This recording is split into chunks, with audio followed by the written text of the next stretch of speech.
This podcast is part of the continuing series of interviews with innovation thought leaders.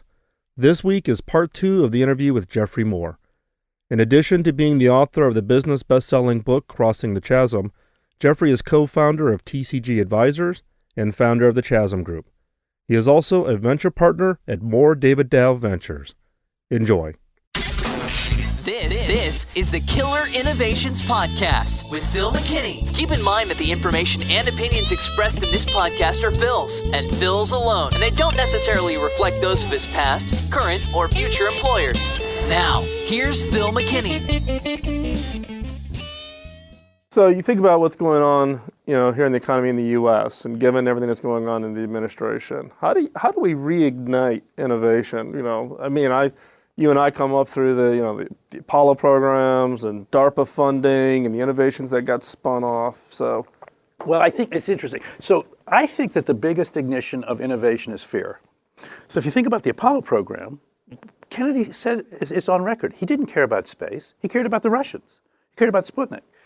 And I think what happens is global. So I think global warming, climate change is going to be the Apollo program stimulus of our this next several decades. I think inconvenient truth, God bless Al Gore, I think he lit the fire, and not that it wasn't burning, but I think now what's going to happen is, and then I think this healthcare thing that Obama was talking about yesterday on the radio is another one. These are two forcing functions where you say, look, we are on the current course and speed, we have a massive train wreck. And the human race has not been very good, frankly, about looking that far down the track. But sooner or later, it's like, whoa, that train's getting a little close. And so all of a sudden, what we seem to do as a race is we ignore, and then we go, oh my God.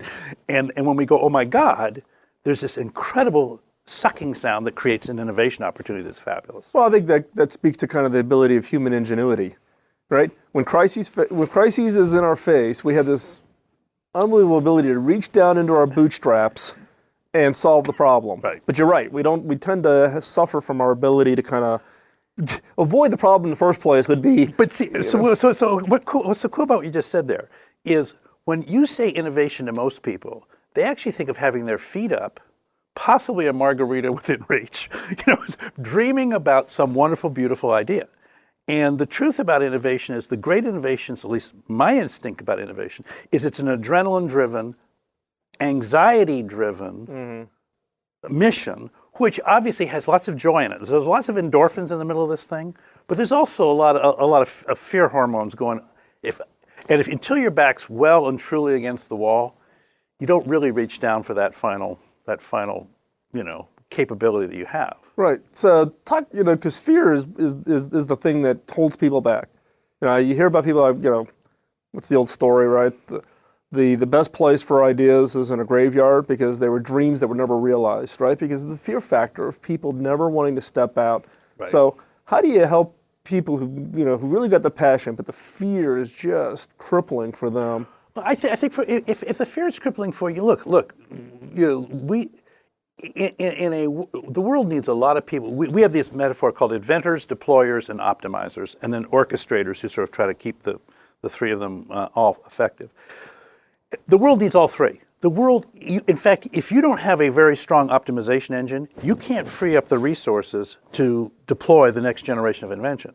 So if somebody says, I really am fearful, then don't do it.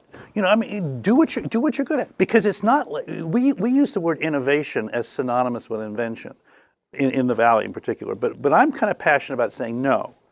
Inventors innovate, so do deployers, so do optimizers. Mm-hmm. There's a lot of innovation in optimizing things and in taking an existing process and making it more efficient, and it's very fulfilling.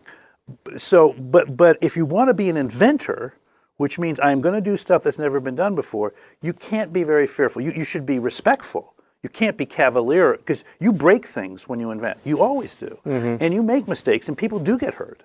So you have to be respectful and humble about that, but you can't be fearful about it. Right. I think you bring a big point, right?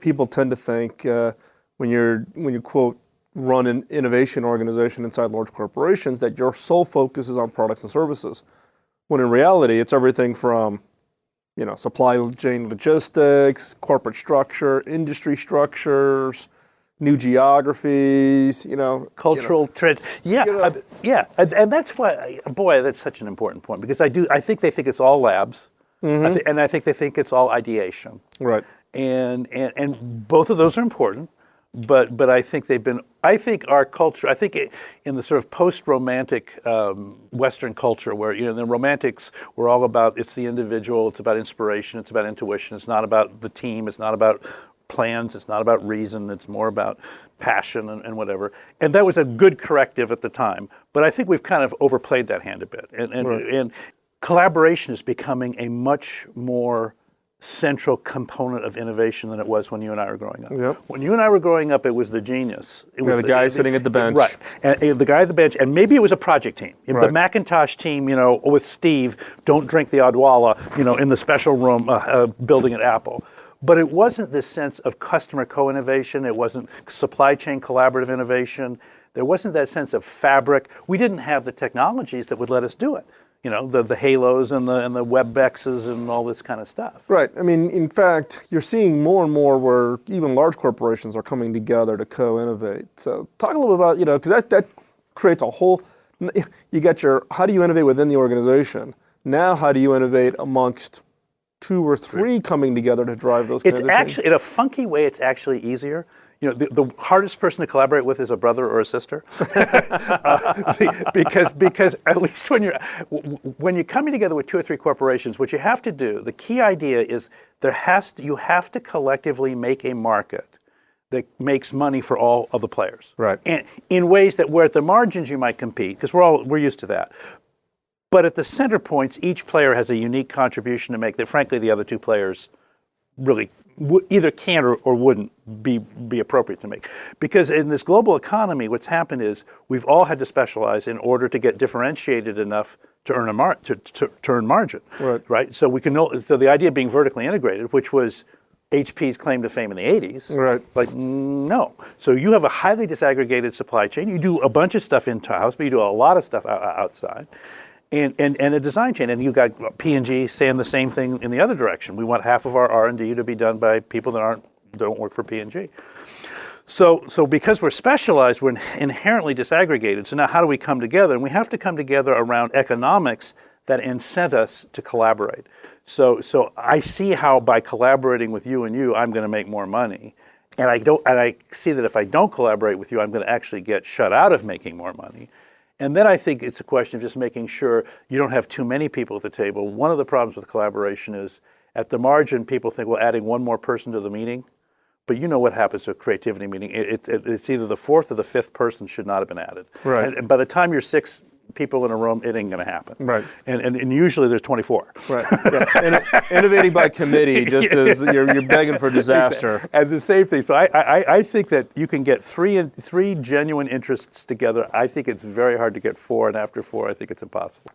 So talk a little bit about Jeffrey in the early days. You were a former professor, right, from Michigan. Yeah. Actually, I've run into more of your students. Really? Who were students of yours.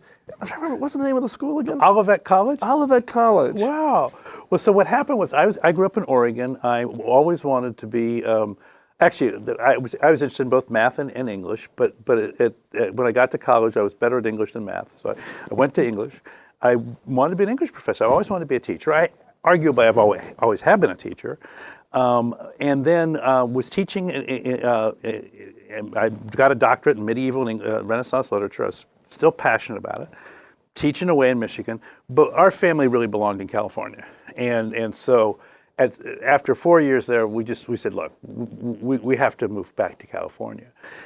And there was no jobs in education at that time. So I just said, well, I'll get it. That was we're talking about innovation risk. So that was my risk. And it was in support of our family. So I've gone to Stanford. So I thought, well, somebody's going to be able to find me a job in the Bay Area.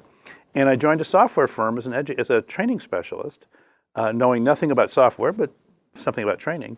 And then I just kind of worked my way through it. So I became a kind of an assistant to the president. And I thought, well, I can't be a staff guy for the rest of my life. I either have to make it or sell it.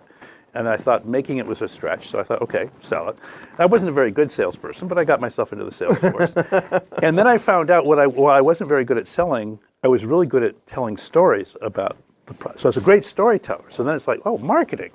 And then I got the big breakthrough for me was we'd been a client. I was in a startup that was a client of Regis McKenna. And then when I got out of work, because my third startup went belly up, I started consulting because my daughter was going to college, so that was easy. And after about 6 weeks, I'd made more money than I'd made in any 6 weeks of my life. I thought, this is kind of fun, but I don't really know what I'm doing.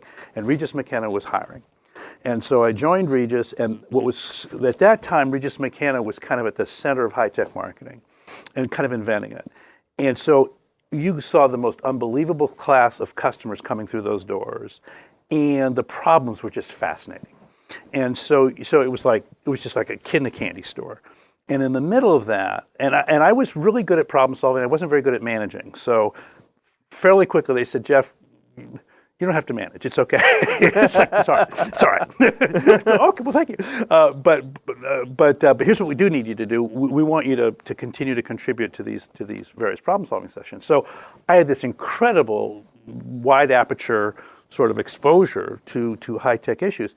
And that's where in the middle of that, it was like, the Chasm idea came from a very simple idea, because we were using the technology adoption lifecycle. Regis had brought that into high-tech marketing. But what was happening was, we'd have these early successes, and we'd just think, boy, this is the next Apple, this is the next Intel, this is the next Tandem, we're on our way. And then you'd say, whatever happened to those guys? Because 2 years later, they had the same 3 customers on their customer list, and it's like, what happened? And so that led to the sort of re-examination of that whole body of companies, and the Chasm phenomenon kind of came out of that. So what was the advice? More and more companies are getting caught in the chasm, right? Yep. So for a startup, what's the quick answer? How do you get out? The cool thing about it, the startup has the best chance of getting across a chasm of anybody, because the key to crossing a chasm is to play this adolescent game well. And the key to playing that game well is be a big fish in a small pond. So pick a pond which A, desperately wants fish, and B, is currently not big enough for a big fish to care about, to fit into. Right, exactly. So for a startup, that's easy, because I got $1 million or $2 million of revenue. The pond I'm going after is $50 million. To me, that looks like an ocean, but to HP, it looks like a water droplet. And so go, and to become the biggest fish in that pond quickly. Very quickly. So basically, you would do anything to become a bigger fish in that pond, and frankly, you don't do anything that isn't about that pond. So that level of focus creates a whole set of dynamics that are very, very conducive to success. And it was challenging, because the entrepreneur was saying, no, you understand, Jeffrey, I promised the VCs I was going to be a $1 billion company. Right. And fortunately, the VCs were able to side on my side of things and saying, yes, but that means passing through 10 million.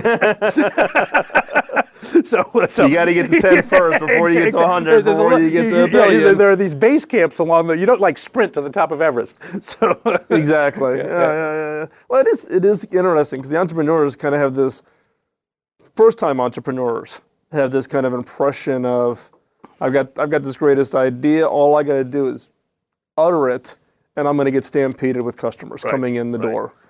And what's interesting about the web, and this has been fascinating, is that in the era of the web, we've actually separated technology adoption from technology monetization, which was never the case before. So crossing the chasm before was, you crossed the chasm with people that would pay you a bunch of money for a new technology and would be willing to take the risk because they have a very tough problem to solve. That's not what happened on the web. What happened on the web is we said, well, it's free. So if it's free, well, what the hell? I'll try it, right? So what you got, and what you still get on the web, are these massive adoption, we call them tornadoes, where they just go through the roof, but no monetization. And so now we're talking about crossing the monetization chasm, and even companies like Facebook, and you talked about Twitter, I mean, these very, very highly adopted, highly visible technology, it's not clear how well they are going to monetize. And so there's this whole sort of business model chasm that people are trying to negotiate.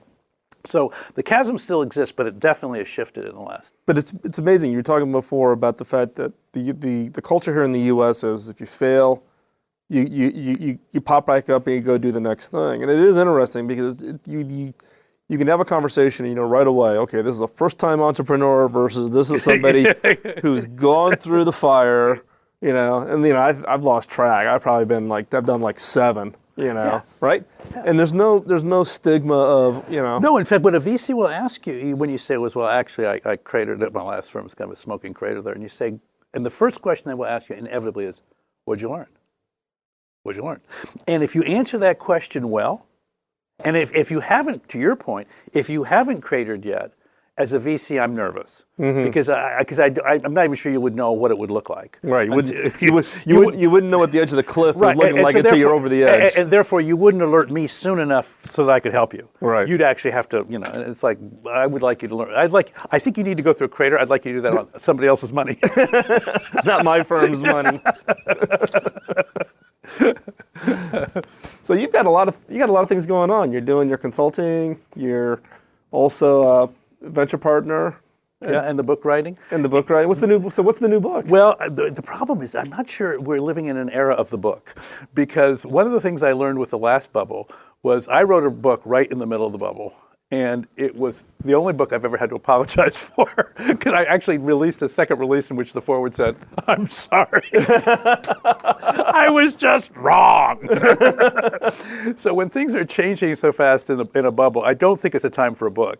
But I do think it's. So I think blogs. I think you know all these things that we're doing right now. But mostly it's a time, I think, to just get out there and work in the fields, because the thing that's been really interesting about this downturn, well, it's true of all downturns, it puts everything in play. I mean, well, first of all, it takes all of the stuff that was kind of clogging up the works and it vaporizes. So all those things that were like distracting you, they all get vaporized because people said, we're not funding them. Okay, so now we're back down to, you know, real issues. And then the next thing is, and oh my God, my real issues are in flames. And so you get into firefighting mode. You get into these, we're calling them now sprints. We're normally used to doing projects in 3-month increments and probably 2, 3, 4 quarters to get through the entire thing. And now all of a sudden saying, well, first of all, I can't get budget for next quarter, but I have budget for this quarter. Right, so hurry up. So could we do like a year's worth of work in, say, 60 days? and so that you get this incredible compression. And what's exciting about that is your methods don't work, right? You think, oh my God. But that's the hand you're dealt. So you have to innovate now and figure, well, what can we get done? And how would we get it done? And so inevitably what happens is coming out of this, there'll be a complete, and it's already happening, a complete sort of new set of IP, or intellectual property around well, how do you solve the next class of problems? Right. It's really fun. Yeah. It's the cycle rate for innovation is, you know, and it doesn't matter whether you're in the consulting business, the book writing business, or that's right. trying to develop the next PC. It goes very, you know, it's interesting because it does. There are times when, in good times, it's a gentler sine curve. Right. And that's fine. I mean, you know, it's good times, right? Enjoy. Yeah. But in bad times, it gets pretty jittery. Well, and then also you're seeing where there's this expectation that the total life cycle of an innovation is becoming much more compressed. Because it's easy for first person app, the first mover advantage benefit is so much shorter than what it was even a couple of years ago because of the rate at which other people can hop onto it, particularly with all the internet web services, cloud services, and the ability that, you know, 5 guys in a garage writes a piece of software. Guess what? As soon as that gets launched, 5 guys around the corner can do that exact same software and innovate on it. So this is an important idea about innovation, which is, can you get genuine escape velocity from the gravitational field of all of your competitive set? And when you see people who are persistently stuck in a situation where we're saying our product life cycles are getting shorter and shorter and shorter, what they're really saying is we never get an innovation that really separates us from our competitors. It's like AMD versus Intel. I mean, AMD came out with dual core before Intel did, but they didn't really get separation from Intel. And so what looked like an incredible success became kind of a blip. So now there's 2 places you want to play that. So part of it is, guess what? That's called life. And so just, you know, learn to play this game at that level of cycle time. And that's how almost all consumer markets work. Right. They all work that way.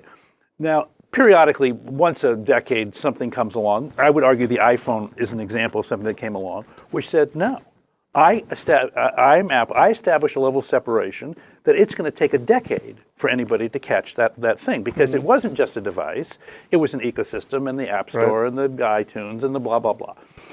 So I think one of the things you got to think about is, in the continuous ongoing cycle of sort of normal innovation, I think all successful enterprises are pretty damn good at that.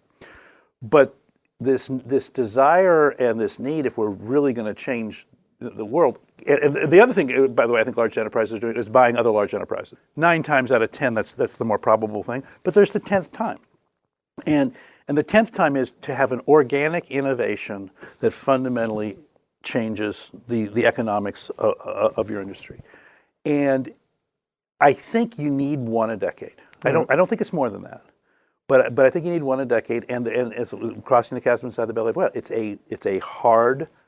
That adolescent phase is a very, very difficult phase to negotiate. But yeah, and I think what we see is when I talk when I'm at Roche or other clients talking about everybody's got this insatiable interest on how to innovate. Is there some secret gift of God that you get bestowed? And my argument is it's a process and a skill. I mean, you can learn it, you can practice it, you become good at it, but you've also got to have an organization. You've got to, you have to have all the things you talked about. But two fundamental things are at least what I see in a lot of corporations driving the challenge, right? One is this innovation, gap, which is corporations have this insatiable need for good new ideas, not just in product and services, but all the things they do inside, right? Everywhere. And then the innovation delay. Once they got the idea, how long does it take for them to get from the idea to execution? Because there's this unrealistic expectation that I approved it and gave you the funding on Monday. What do you mean it's not done by Friday? Yeah. It's done in my head. Right, yeah. The PowerPoint looked great. Right? 200,000 people that have to actually get on board. Yeah, exactly. So this gets into an interesting issue, the interaction between innovation and change management. And what you really realize as you try to create an innovation that can have impact at scale, it very quickly becomes a really important change management. So when we're talking about organization and systems and all those things, you could arguably put that all under the rubric of change management. One other ingredient I think is important to add to the game is, at least, and this has been our experience, my personal experience and my firm's experience, we innovate by bolting ourselves onto an unsolved problem and not letting go. So we try to find a problem that we think is big, hairy, not solved, and then we say, we're going to bolt onto it and we are not going to let go. We're just going to ride that thing until we find it. And what's great about that is that problem pulls you through the universe. Mm-hmm. So we have no throw weight. I mean, we're a tiny little firm. But if you bolt yourself onto a problem, so I would argue bolting yourself onto global warming, bolting yourself onto education, bolting yourself onto healthcare, those are the 3 most obvious ones, and saying, no, we're going to actually solve it. And it's like people say, well, what are you talking about? You can't solve those problems. They're too big. No, we're not letting go. And when you do that, I think it takes you to places that you wouldn't have gone voluntarily. And it also takes you completely outside of the competitive sphere that you're in, because the competitive sphere you're in is a comfort zone. And these problems take you way outside the comfort zone, which means your competitors are not likely to follow. Right. Exactly. But you just have to be passionately committed to saying, I will not let go of the problem. Final question. Got people, 20,000 listeners to the podcast, plus people visiting the HP site. The one question I think people would want to ask Jeffrey is, okay, Jeffrey, you've got all these years of experience. If you had to give me 3 pieces of advice, given everything that's going on in the world today, what would be the advice you're going to give kind of the typically that smaller company, getting ready to start out? What would be the things they should think about? So so one of the 3 is what I just said. I think one of the 3 is, let's make one of the 3 find the problem you're passionate about that's unsolved and material to the world, and put yourself in service to the problem, which kind of relates to the second thing I think I would say, which is that innovation is an interesting combination of ego and humility. Okay? You need real ego to innovate, but you also have to have real humility. It's not about you. So the second lesson is, it's never about you. So I know you think it's about you, it's not about you. So if you can take you out of that equation and just be completely in service to the problem and the customer who owns the problem, it takes so many things off your plate that you'd have to worry about. And then the third thing, and those two are to me are like the really. I guess the third thing is when you find yourself in the wrong place, which you will. In fact, all of us at various times in our lives have been in the wrong place. You need to get out. And it happened to me once in a company where I just needed to leave the company. It wasn't that the company was particularly bad. I had a particularly bad manager. I couldn't get out from under that manager, and I needed to leave. But there are various places you get, and you realize if I don't fundamentally change the dynamic of my world, I'm on a track which is going to become increasingly less fulfilling. And you got to. I guess the thing is, life's not a dress rehearsal, right? I mean, this is the play. You get one shot. This is it. I mean, so Well, Jeffrey, thanks a lot for spending the time with us today. We truly appreciate it. My pleasure. Thanks a lot.